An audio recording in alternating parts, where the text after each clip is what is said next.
A Hoosier native and lifelong investigative journalist, I already had extensive knowledge of Indiana corruption. Only this time, I was observing from the inside, and what I saw terrified me. It happened when I was hired to work the Delphi murder trial as a fact-finding investigator.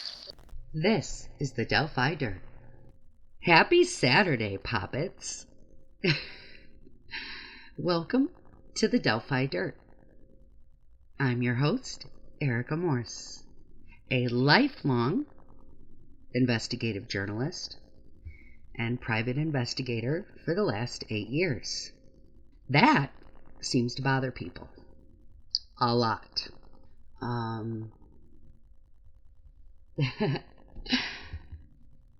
I can speculate as to why that's so bothersome to people, but I think the jealousy and the envy speaks for itself.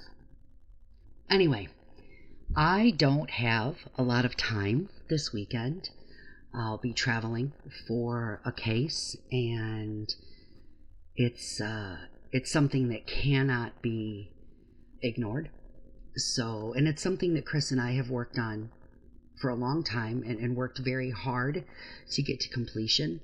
So our efforts have paid off on this case, and I need to go see it through to the end. So I wasn't planning on doing a show probably for another week, but then I woke up this morning. It's like I can't go to sleep on Friday nights, it seems. That's when things really seem to pop off in Delphi land.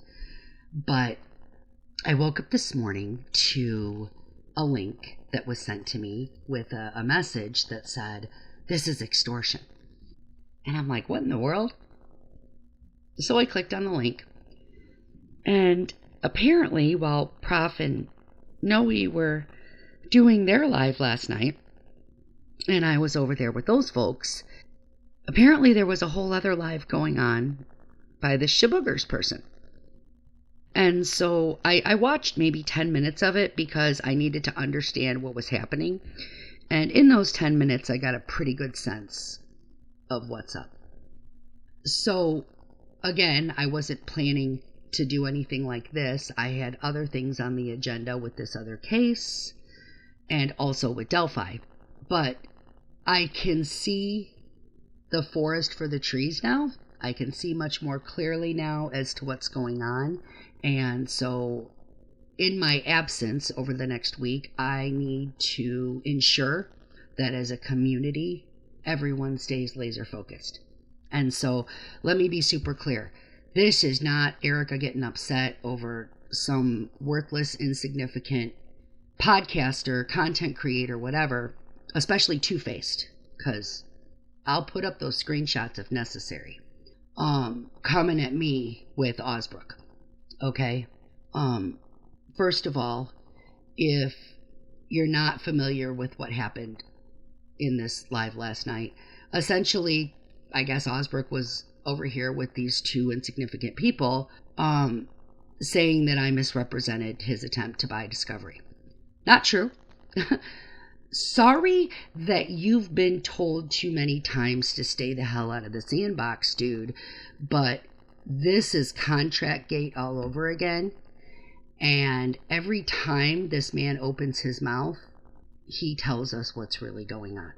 So appreciate the free press, appreciate the links being put up, appreciate y'all saying my name over and over. In terms of copyright strikes, I have no intention of copyright striking something that is free advertising for me and gets people over to my channel.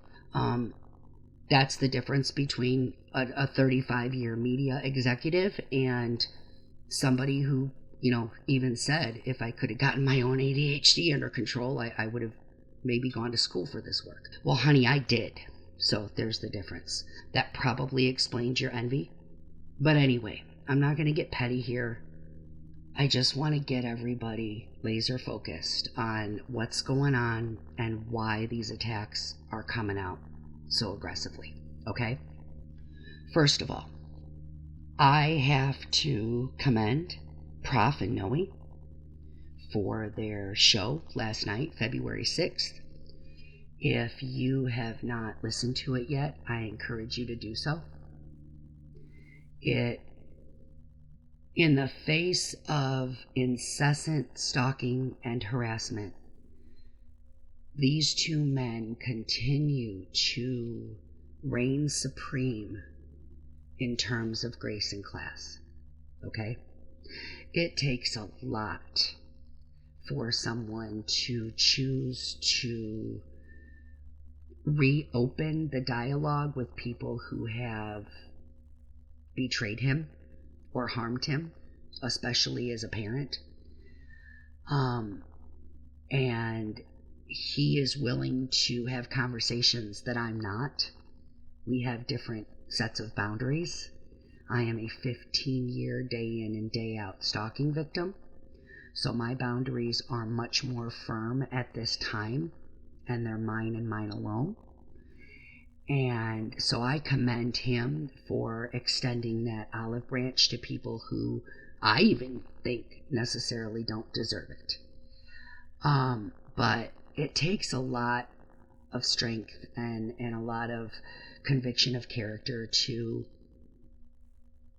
consider reopening dialogue with people who have not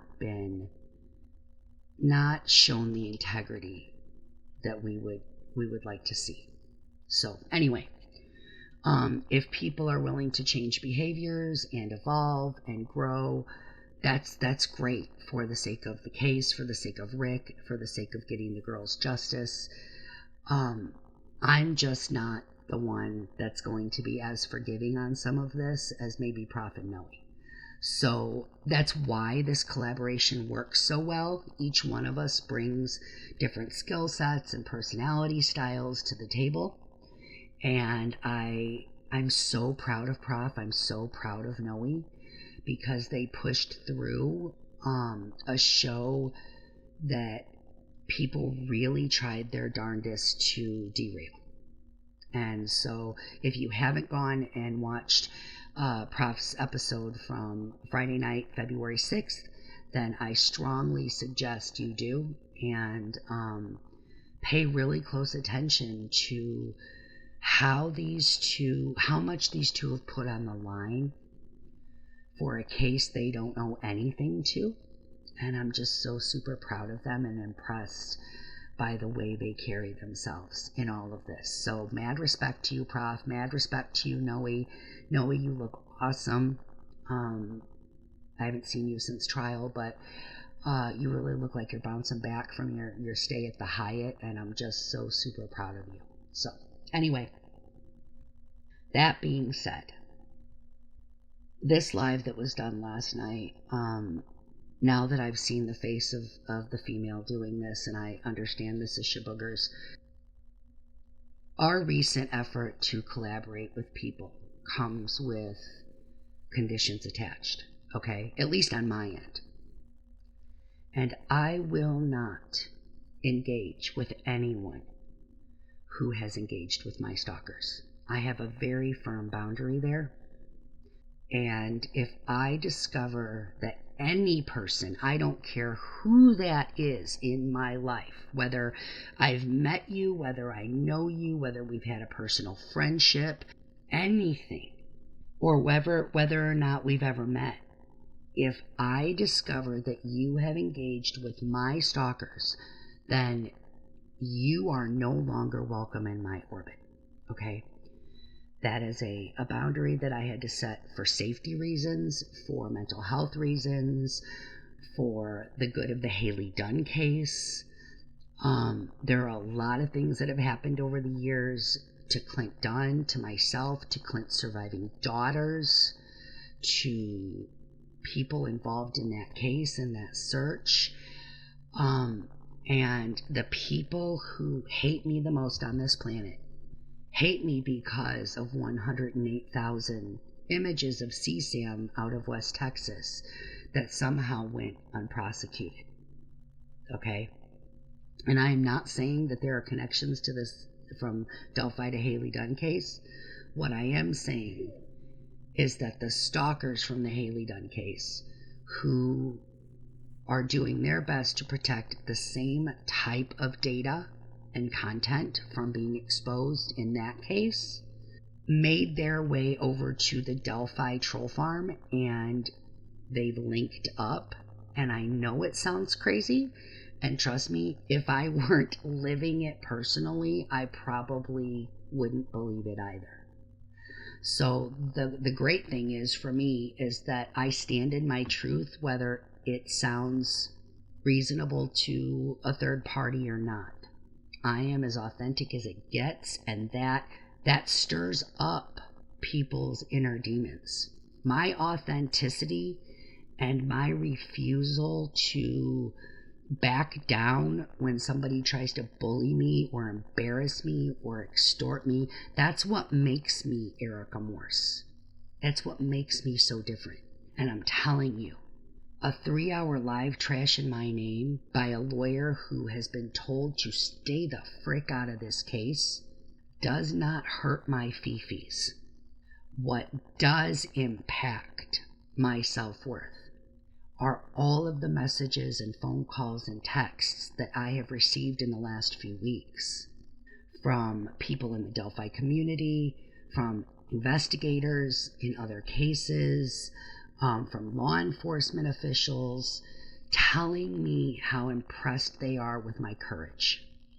I got a message this week from somebody who said, it was in Indiana, and this person decided to go voice their opinion at a council meeting about a data center.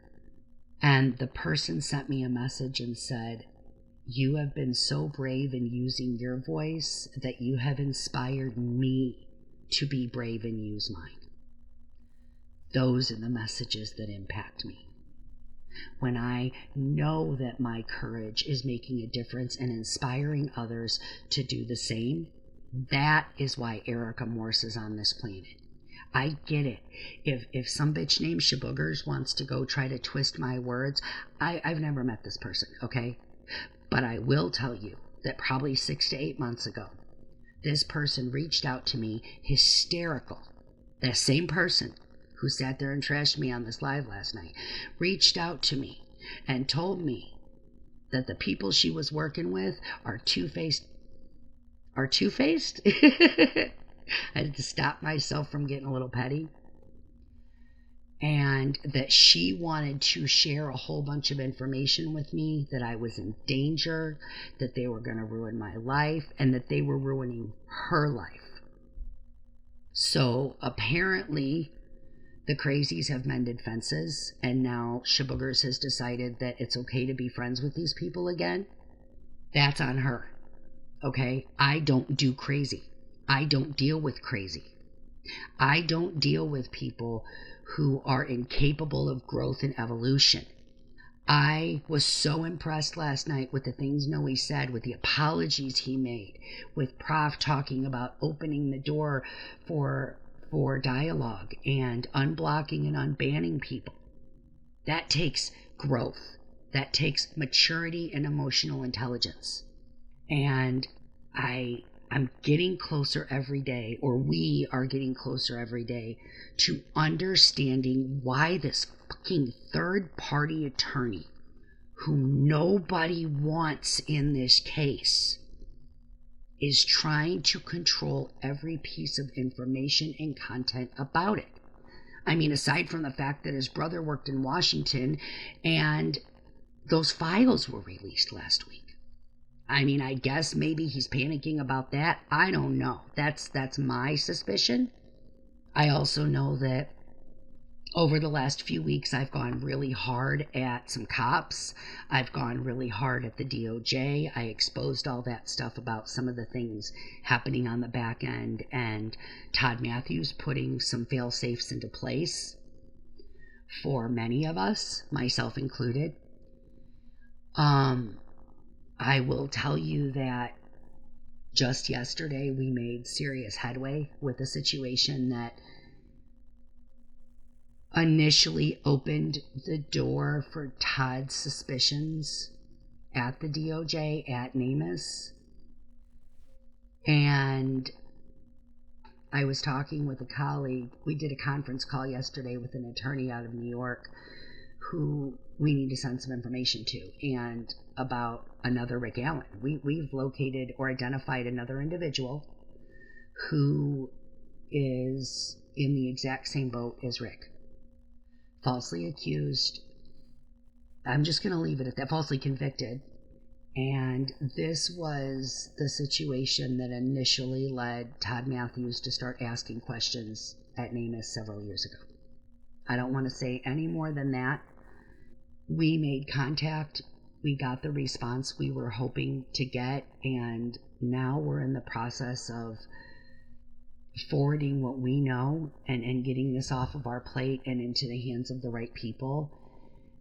And after that call, it was like the biggest relief. I mean, I looked up at the sky and I was like, Todd, oh my God, how many years did you wait for this to happen? Guys, we have to stay laser focused, okay? All of this is distraction. All of this is minutia intended to distract us from the big picture. The big picture is we're making progress. Like, we are making huge progress. The Dropbox is the nexus. I don't believe for a single second that Dropbox was the only one that existed. I believe that we've probably located an interconnected network of encrypted file sharing programs. I think there are multiple Dropboxes. I think there are multiple encrypted file sharing softwares. Epstein himself had a Dropbox and images were being shared there. If you haven't taken the time to go look at those files, I strongly encourage you to do so. One of the reasons why I've been so quiet this week is because when those things popped on Friday, I started reading. I've read thousands of pages so far. And I started by indexing keywords and isolating things specific to Indiana. And let me tell you what I've found, like just a rundown, guys. I find it super interesting that all of the sudden this live last night talked about the Notre Dame Exoneration Institute, because Jeffrey Epstein visited Notre Dame University. He would go to the University Joyce Center and watch the boys practice. You don't have to believe me. It's right here in black and white. There's an FBI report about a woman being accused of human trafficking children out of the South Bend area. And we've got Jeffrey Epstein visiting Notre Dame, having meetings with people in South Bend and Mishawaka. And it's all starting to make sense. Epstein bought his plane in Indiana. Epstein bought his boat in Indiana. That led me to find receipts of 2 businesses in Michigan City, my hometown, with whom Jeffrey Epstein was doing business. There's an FBI report about Jeffrey Epstein and a whole bunch of wealthy men going out on Lake Michigan, taking young girls with them, and taking the baby, the infant of one of these 13-year-old girls, and throwing this baby into Lake Michigan.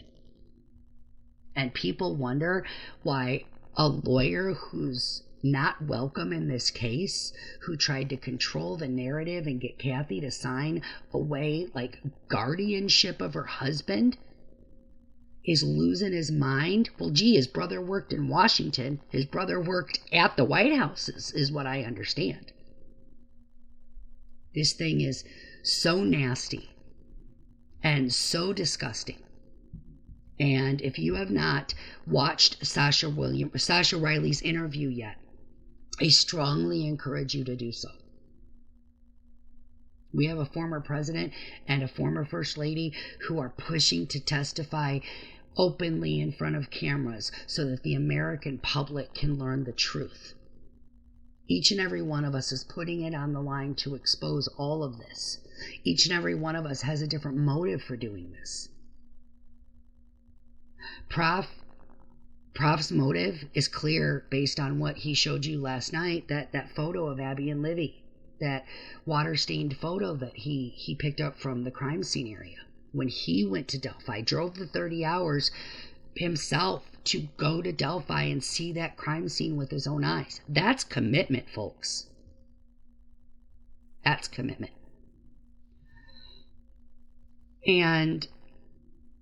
But for me, I'm just going to be straight up honest with you. My number one goal for doing this is to get Rick Allen out of prison. Okay? Here's why. I have learned as a missing persons advocate, an investigator, and an advocate journalist, I cannot bring these girls back. There is no amount of magic, there is no amount of spilling or exposing the truth that will ever return Abby and Libby to this world. But there is a life rotting away in an Oklahoma prison that can be saved. And Chris and I don't get many chances to save the lives. Out of the 61 or 62 we've brought home over the last 15 years, not all of them were alive. And so when we can actually impact saving a life and contribute to saving a life, that to us is a job well done. Aside from the fact that we have just totally fallen in love with Kathy, you cannot meet this woman and not want to help her unless you are in on the sham. To anyone who thinks that I'm cowering in a corner crying today over that live, absolutely not. Misinterpret all you want. I don't engage with people who intentionally misunderstand me. It's worthless. It's pointless. I know who I am. None of these people, aside from Osbrook, have ever sat down and had a conversation with me. And I'm telling you right now, that man's motivations are as dishonest as I have ever seen. He makes me ill. So, listen to it, watch it. Don't listen to it, watch it. Believe it, don't believe it. I don't care. What I know is that for a couple years now, there have been so many allegations about Christine and I claiming that we worked a case we never worked, that we worked a trial we never worked. And if we are so damn inconsequential to the Rick Allen trial and the Delphi case, then why in the hell did Osbrook go on that live last night and admit to each and every one of them that he did in fact try to purchase that discovery? And he did in fact try to purchase our notes and our recordings and our interviews. If Chris and I never worked this case, how do those documents and datas and interviews, how do those exist? Make up your damn minds, people. Either we worked the case or we didn't. Either we worked the trial or we didn't. Either we did work on this case or we didn't. Make up your effing minds. This idiot went out there and confirmed that we worked this case and trial as we have been telling you since February of 2023. But this moron's ego is so grandiose that he thinks that that's just going to slip by you. He really thinks that he's smarter than everyone else in the room. And I find it fascinating that the three people who were trashed last night were Brad, Christine, and Erica. And Christine and Erica refused to hand over that discovery at the direction of whom? Say it with me, Brad. Take your whiny little asses elsewhere. That's just childish. Brad said, no, you can't have it. Erica and Chris didn't hand it over. And so Mike goes on and says, well, let's trash Erica, Brad, and Chris. All right. I'm not going to do this. I don't want to do petty. I have real things to talk about. So let's move on. This next part is something I never expected to share with the masses because I'm not even sure what it means. It's a part of my life I don't like to think about. It's confusing. In reviewing these files, I've decided that it's an appropriate conversation to have to move our investigative efforts forward. Okay? Being raised in Northwest Indiana, I come from an area where there are allegations, decades-long allegations involving abuse within churches. It's been very prevalent in the Chicagoland region. Let me back up. This comes with a trigger warning. Okay? This comes with a trigger warning. If you are familiar with some of the Chicagoland and Northwest Indiana churches that have been involved in scandals, one of them being a Baptist church known as Fairhaven. Chris and I have worked with some of the victims of Fairhaven throughout the years. And we are committed to keeping the confidentiality of every source related to that church scandal and others. But I will tell you that there is someone very close to the Delphi case who could instantly confirm not only the work that Chris and I have done, but the work we've done on Fairhaven. We would never ask that person to come forward. Let's just say that there are people right now listening, and there are people in this comment section who know we're telling the truth because we've had meetings with them about Fairhaven in the past. Okay? That is one of the most well-known scandals in Northwest Indiana, church abuse allegations. There are some great podcasts out there that deal with this subject matter, and I would strongly encourage you to familiarize yourself with these allegations. Listen to the interviews with these victims. They are amazing and strong and brave men and women who have come forward to talk about years of abuse, and their voices deserve to be heard. So I strongly encourage you to go check out Naomi's podcast, Sincerely Jezebel. And there are a couple of others that we've found that we really encourage you to take the time to listen and watch. So I was born in Northwest Indiana, born and raised in Michigan City, Indiana. And I am fourth generation Polish Roman Catholic. I grew up from pretty much from birth. I was baptized at the age of 6 weeks into the Catholic Church at St. Stanislaus Kostka Catholic Church in Michigan City. My mother had been raised Lutheran in Michigan, and my father had been raised Catholic. The majority of his life being at St. Stan's. My grandparents went to St. Stan's. My great-grandparents attended St. Stan's. So this was definitely a family thing. Okay, the bulk of my childhood revolved completely around the Catholic Church, and it's that part I want to talk about, and then segue into these files. From as long as I can remember until, I don't know, I honestly don't know what age this kind of all fell apart.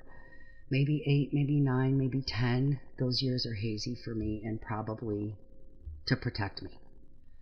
I'm also not sitting here and preparing to allege any wrongdoing by anyone within the Catholic Church, because that's not what this is about. At least not for me, okay?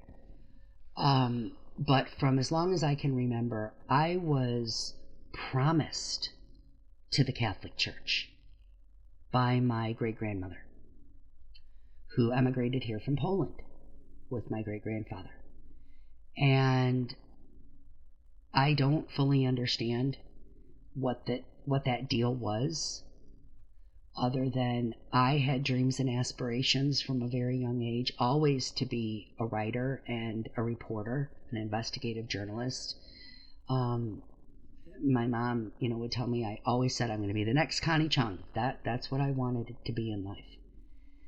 And So I had my own dreams and aspirations. And for years, especially the earlier years, I was told that I couldn't pursue those things because I was going to be a nun.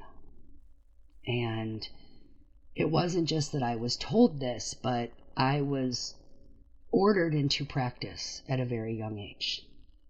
So, if you're familiar with St. Stan's in Michigan City, the layout of that campus, you have the church, the school, and the rectory all in the same grounds.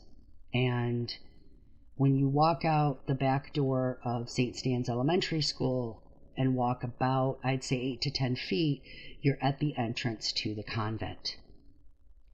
If you turn and walk another 25, maybe 30 feet, you're at maybe a little bit farther than that, you're at the entrance to the rectory. So all three of these buildings are tightly connected. They're individual buildings, but they're all right there in the same spot. And as a kid, when my brother and I went to St. Stan's for 9 years, kindergarten through 8th grade, and then we went to public high school. Every day after school, I don't understand this. My brother would go to my grandparents' house 4 blocks away, and I would not. I would walk the 6 to 8 feet out of the school and into the convent, where then I would spend the next several hours cooking, cleaning, wiping down banisters, serving coffee and tea and alcohol to the priests and the nuns inside that convent. Priests would come over and hang out. I would have prayer time in the chapel with the nuns. I was just a kid, and I'm like looking around going, why am I here? Why are my friends out playing, and why am I in this chapel saying the rosary at 4 o'clock on a Tuesday? I don't talk about this because I don't remember a lot of this. I have flashes and bits and pieces. And I don't think, looking back, that my mom had a clue as to how serious this was and what was happening. My mom worked full time, as did my dad, to put us through private school. They thought they were giving my brother and I a better life, and I'm still very unclear as to what the intentions were from those adults, other than I was told that I was promised to the Catholic Church. So, I don't know, around the time of 9 or 10, I could probably pinpoint it if somebody's going to challenge this and make me give receipts. Don't. Please don't. I'll fucking annihilate you. My great-grandmother passed away. And within probably 24 hours of her death, I was told that I was released from this promise. I was standing in the basement of my grandparents' house over on Pine Street, Michigan City, and my mom and my grandmother told me that I was no longer promised to the Catholic Church. Just like that, it was over. I never went back. I was just so damn grateful for whatever it was I had just escaped. So, about 2 years ago, I was on a shopping trip, just running errands around town with Clint Dunn and his daughters, and Clint said he wanted to check out what's now known as the St. Stan's resale shop in Michigan City. It's the old St. Stan's Church convent where the sisters resided, and it's been turned into like this 4-story resale shop now, and it's really cool. And he was like, do you want to go over there? And I was like, sure, let's do that, take the kids, blah blah blah. And we went in, and from the moment I entered, it was like I just got flooded with all of these flippin' memories, and I froze. I couldn't believe it. And for the next probably 2 hours, I stomached this whole shopping excursion through all of the little rooms, and there are so many rooms inside this convent. I'm telling you, there are probably 50, 60 rooms, 4 different stories. And when we went to go up the first level and I touched that banister with my hand, I just became physically ill and had a very visceral reaction to that. And Clint could obviously tell something was wrong. I couldn't breathe. I was like, what the hell's going on here, man? But it just kind of all came flooding back. And so I've tried to, now that this stuff is kind of back in the front part of my brain, and I'm dealing with all of this other trauma from the stalking and harassment and the false arrest and everything, I decided it was time to kind of dig into that part of my memory and see what I could try to remember. And what I can say is that I was a blonde-haired, blue-eyed Catholic girl who somehow got promised into the Catholic Church, and I don't know why. That's the Cliff Notes version of what I'm saying here. Okay? And it's confusing and it's awkward, and I have no freaking idea or clue what it means. But I do know that my childhood was very different from that of the people around me, the kids around me. So throughout the years, I've shared this with Chris, and I've shared some of it with Clint, and they've tried to help me make sense of what happened here. And I don't know that I'll ever fully know or understand. Mine is not necessarily to reason why. Mine is just to utilize this knowledge and share it, I guess, especially right now, because I feel this is the appropriate time. I feel if there's ever a reason for this to be important, now would be it. So, as things have evolved, it was about, 6 months ago, maybe a year, that I received a tip, and it may actually be from someone who's listening right now, about a piece of property in LaPorte County that I needed to look into. And the allegation was that on this very large, sprawling property in LaPorte County, Indiana, a property that would be very well known to any child who enjoys looking at Christmas lights, that there was weirdness afoot on that property for a very long time. That there were parties that were taking place, there were a whole bunch of wealthy men that were coming in and out of there, that children were being taken in and out of that property. I guess it could be LaPorte County's own little version of an island, so to speak. As this tip has progressed, I went down a really deep rabbit hole on it, and I located a news article out of a Chicago paper that I now cannot find. If I recall, I saved it in an encrypted file somewhere so that I wouldn't lose it. It was that important, because I had a feeling this article was going to disappear, and lo and behold, I can't find it. So if anybody out there can help do some digging, reach out to me privately if you want the specifics on it. But I'm looking for a Chicago article written about newspaper, specific to newspaper, about a large mansion in LaPorte County being gifted to a Chicago pedo nonprofit organization of excommunicated Catholic priests. This was such a damning piece that I grabbed it and knew its significance instantly. I then went to tax records and confirmed it.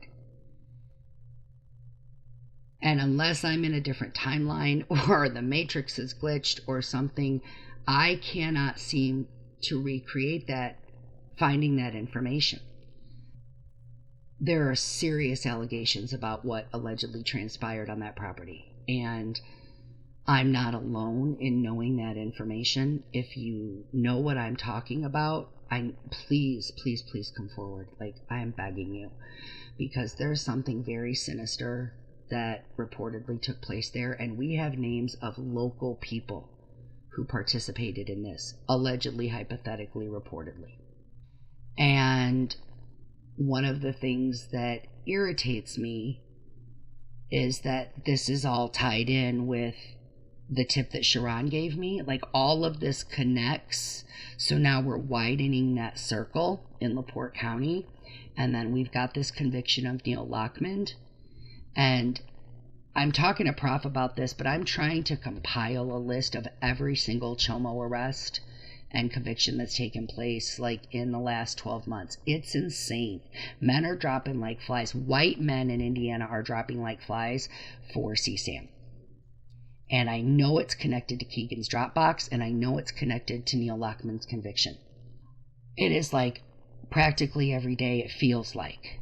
It's not hyperbole. It feels like every single day we're getting something new about CSAM involving a white man in Indiana.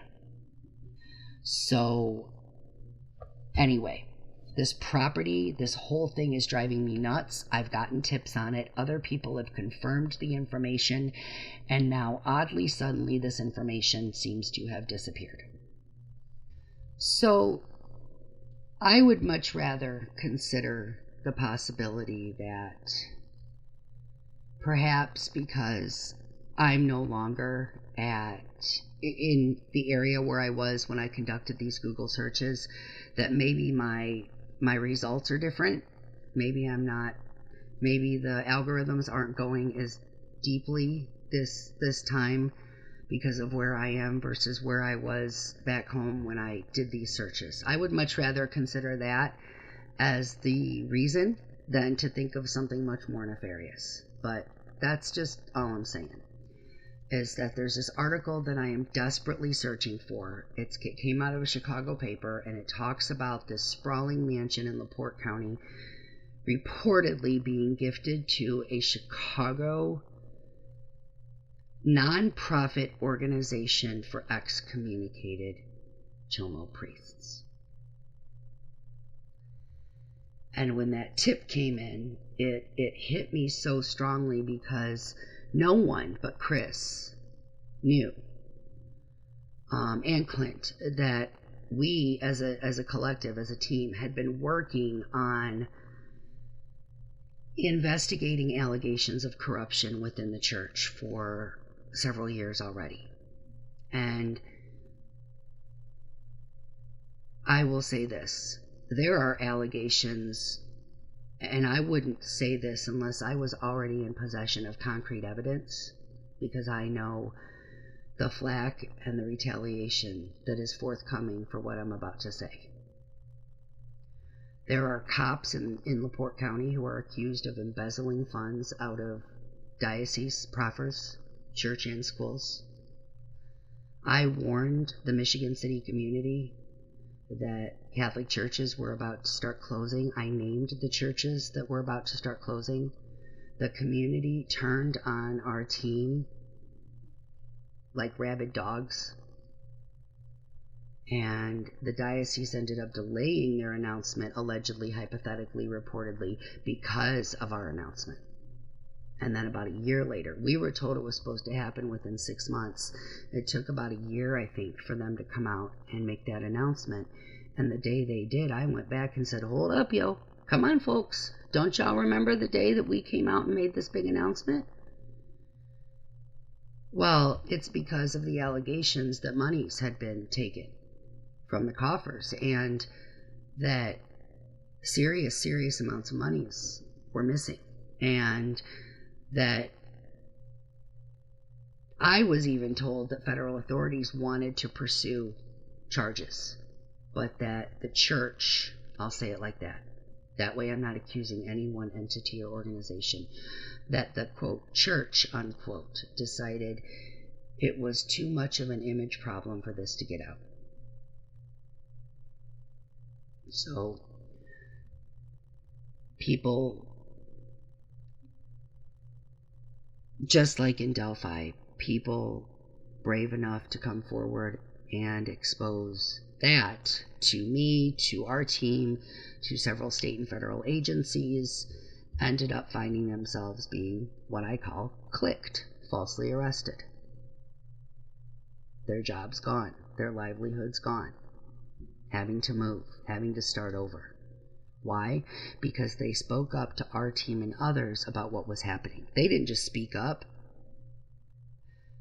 We were able to verify all of what we were being told. And it's infuriating because so many people are being lied to about a lot. And I now struggle after that cease and desist. I struggle with how far I should go, how much should I push, because there's another one coming, and another one, and another one. It's only a matter of time. Like, I'm really pretty much under a limbo stick now of how am I gonna get this information out without touching that damn stick, because everybody's watching, everybody's listening. I mean, Chris and I were at first allegedly so inconsequential that we never worked this case in trial, and yet, 3 clowns sat on a live last night and talked about us for 3 hours. That's not considered inconsequential. That's considered a threat. Chris and I are a threat. But as people find, she tends to be untouchable. So I get that focus. I get that angst. I get that targeting. And that's not me being resentful or bitter. Everybody plays a role in all of this. And y'all have no idea how hard Chris works, how much she's sacrificed, what she's tolerated. Her life has been forever altered as well. We don't talk about it for reasons. Why am I bringing all of this up about the church? It is because of these damn files, y'all. When that file dump happened last Friday, I started reading, as did millions of others, and while they were getting their first glimpse into all of this, I was already laser focused on key searches and names and states and organizations. And what I found didn't shock me.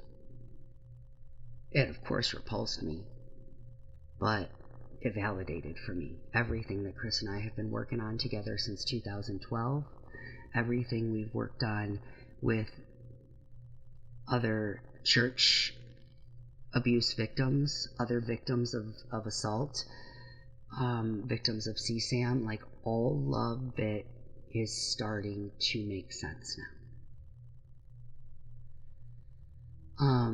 New information is being downloaded and dumped pretty regularly now. There was just a new update on the 6th, so if I quote these numbers right now, they may actually be a little outdated, so forgive me, but this is what I found thus far.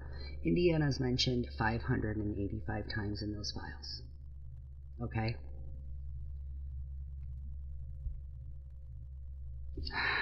Where are my notes? Notre Dame. Now, obviously, this also includes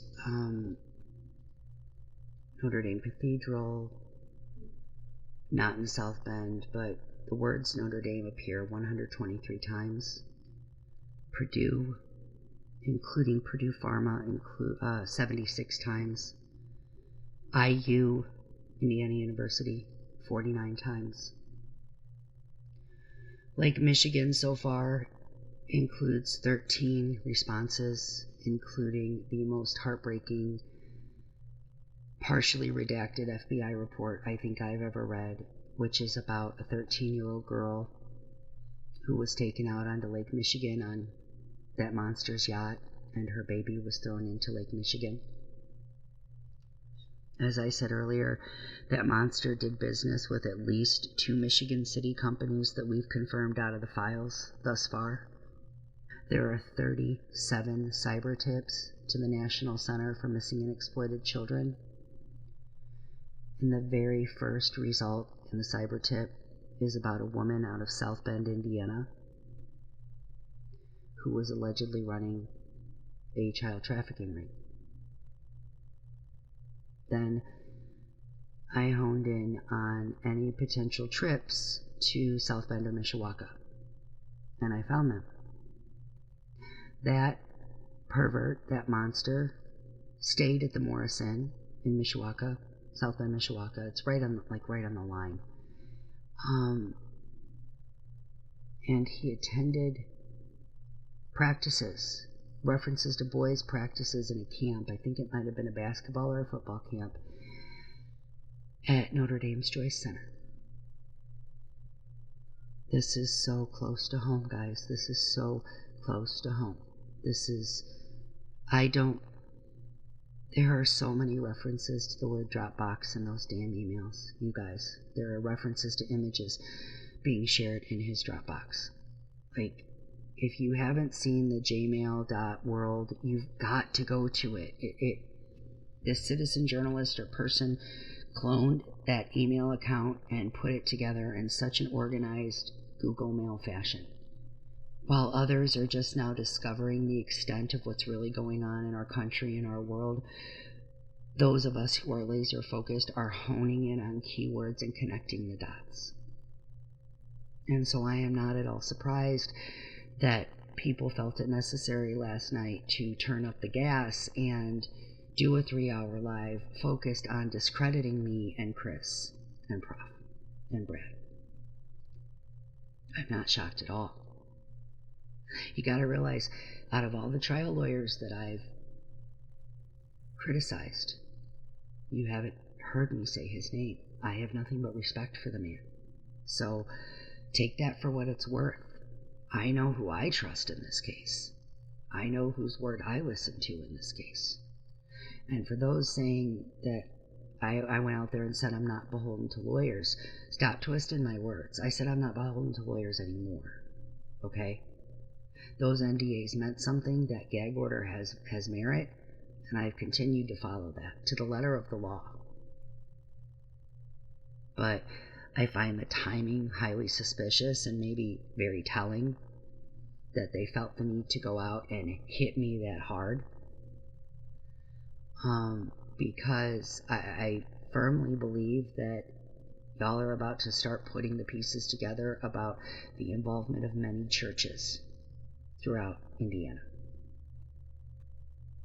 and their connections to this monster.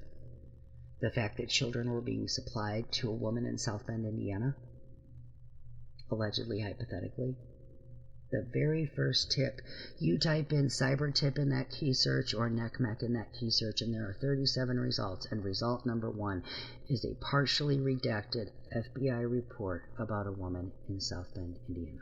And although they redact her name, if you pay attention to the details in there talking about her husband, you will find her name quickly. Google his name with the word wife behind it. I have a lot of SEO experience. I have a lot of keyword experience. If you need help on how to narrow your searches, ask the questions in the comment section. Hell, I'll do a quick 2-minute answer. If you guys have questions on how to hone in on those searches, let me know and I'll put together a quick tutorial. I mean, I'm no expert or anything. I just know what I've learned over the last 35 years of investigative journalism and utilizing a lot of different PI databases. So if I can help you better narrow that search and get better responses and results that will get us further in our forward progress, I'm all for taking that time to teach. All right, I think this is probably enough. I just want to thank everybody who has supported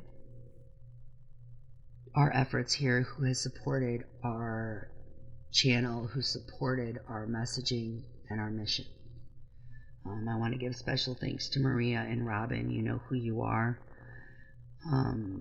Thank you very much.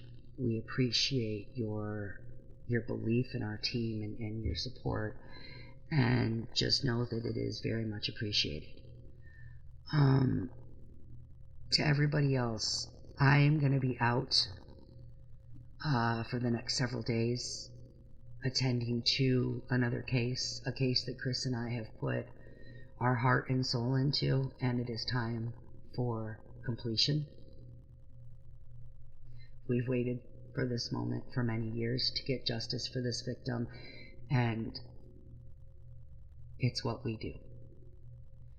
We also have kind of an unexpected influx of requests from some of our most beloved families, our top 10 cases, our top 20 cases, and we have spent so much time focused on Delphi for the last 3 years now that those families have suffered without B&O's attention, and it's time they get it back. So you're going to see now the branching out of what we do here, which is not just the Delphi Dirt, it's Victims News Online, it's Victims News on Air. And our core families are going to start being featured here on this channel on V&O. And we're going to start with some of the most beloved and important cases to our team. So we have a lot in store. We have a lot coming up, and I know that they're trying really hard to shut us all down and shut us all up. And I just can't tell you folks enough how much we need to continue to band together, but we also need to be real selective with our choices in who we trust. Not everyone is able to accept boundaries. Not everyone is incapable of understanding. Let me tell you this. There was a comment, I think her name was Jessica. There was a comment on my last live about how the games need to stop, and basically I need to start sharing everything that I know with everyone. And I told this person, I said, listen, you've got to stop comparing me to a YouTuber or a content creator. I am a lifelong investigative journalist, and I am an 8-year private investigator. I was under a gag order and 2 non-disclosure agreements for this trial and this case, and I don't give a flying fig what anyone thinks they are entitled to. There are things I am prevented from discussing and probably always will be. I have never said, somebody else tried to put words in my mouth, I have never said that I expect to be part of a retrial. No one knows but me, Chris, and one other person how I feel about that. No one. It is nobody else's damn business. We have come to love Rick and Kathy so much that y'all have no clue what we have planned. Where our skill sets will be most utilized and best utilized is yet to be determined by many factors. Who tries the case, where it's tried, who's the judge, all these things. This could be a yes or no from us on any day. Or we may just choose to sit on the sidelines and do commentary. So anybody who thinks that they know me or what my plans are, y'all are full of shit, because I don't even know what my plans are yet. The universe is unfolding all of this at such a time that I just have to sit back in certain moments in awe of its wonder. I am floored that all of this information has finally been released and exposed.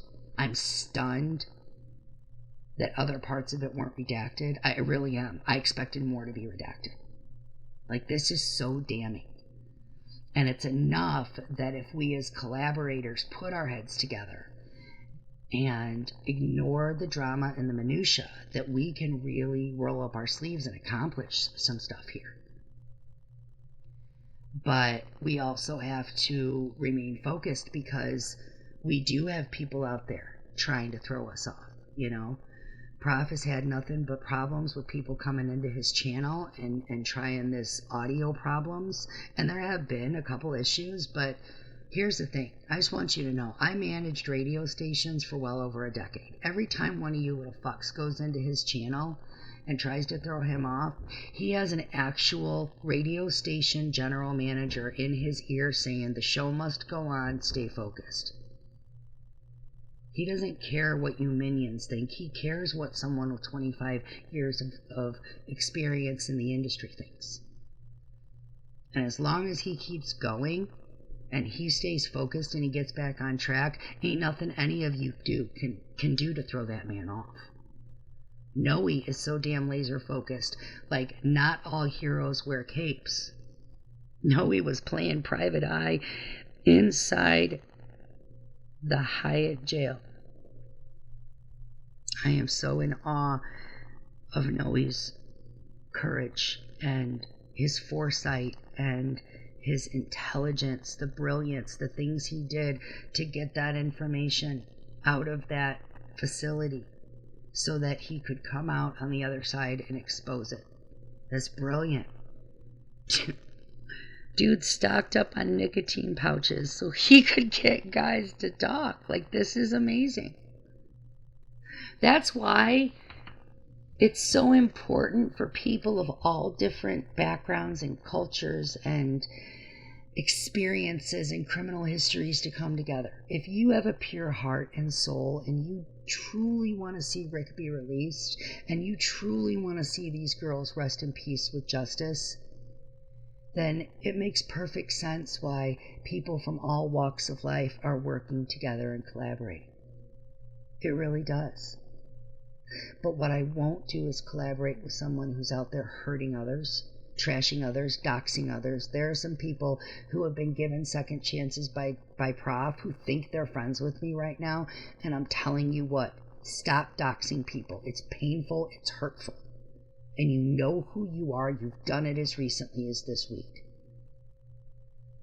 I don't engage with people who stalk. I don't engage with people who harass. I have been a daily victim of it for 15 years, and it is the boundary I do not let up on. So please stop it. You're hurting Rick. You're hurting the case. But if you can't, then just don't expect me or others to engage with you. That's the cool thing about working with all these different personalities. Prof and I do not have to agree on every person he talks to, and vice versa.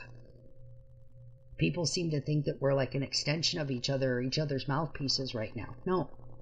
That man has his own brain, as do I. Just like Noe. Just like Chris. Just like others. I'm telling you right now, y'all don't see it yet, but Ted is coming up fast. I have never seen a content creator cold call POIs. See, what you don't know about Ted is that Ted is a salesman. Ted's a sales guy. He has no problem making 400 cold calls in a week. Y'all don't know what you don't know. We are seeing new faces come into this case who believe in Rick's innocence wholeheartedly. You don't know who believes what. You don't know who's friends with whom. But I can tell you what, we are adults. We can keep secrets and we can learn to play well together for the good of the mission. And I really suggest that some of you take a hard look in the mirror. Because if you're really here for Rick and you're really here for Abby and Libby, then put all this shit aside, man. Join us. Kumbaya this shit. But we've got dirty cops out there. We've got dirty public officials out there. We are digging so hard because election time is upon us. And we are getting requests from counties all over the state asking us if we have information about this candidate or that one. You have no idea how much power the people have right now. So use it. Don't focus your time on this bullshit drama. I don't give a shit who says my name or plays 40 seconds of my shit. I got new eyes on my page today. Thanks for the free advertising. But to the rest of you who actually want to make a difference, please don't get caught up in this. Some of you are just so good at this, and I hate to see you walk away for the wrong reasons. But I respect your boundaries to do so. And your right to do so. I just hate to see you go. So, anyway, I gotta get off here. I've got to get traveling. Stay laser focused. Look into everything I've exposed today, please. Everything that I've said here can be confirmed and backed up with receipts. Go to those files. Go to that jmail.world. Watch the Sasha Riley interviews, please. And if you can, help me find that Chicago newspaper article about the Chicago, it's a non-profit Chomo organization for excommunicated priests who have been kicked out of the Catholic Church for doing the unthinkable. And I'm telling you, this is all connected. All connected. I love you all. Thank you so much for joining me. I'll be back as soon as I can from hopefully getting justice for a very deserving victim and her loved ones. And I'm sure that while I'm gone, things are going to be pretty crazy and people might take the opportunity to take some punches. So let them, okay? Let them. Don't distract me with he said, she said over the next week or so. My focus is going straight to this other case. So I love you all. I'll talk to you when I can. If I can check in, I will. Otherwise, be safe, stay warm, keep fighting the big utility giant back home. And most of all, let's try to put hurt feelings aside if we can. Work with those we think we can trust. And also collaborate to identify the most dangerous ones out there. Okay? If we can help protect each other, then maybe our backs will all be a little safer moving forward. So anyway, I love you all. Let's take them down. Okay? Let's take them down. Have a great week. I'll be back to dish out more dirt as soon as I can.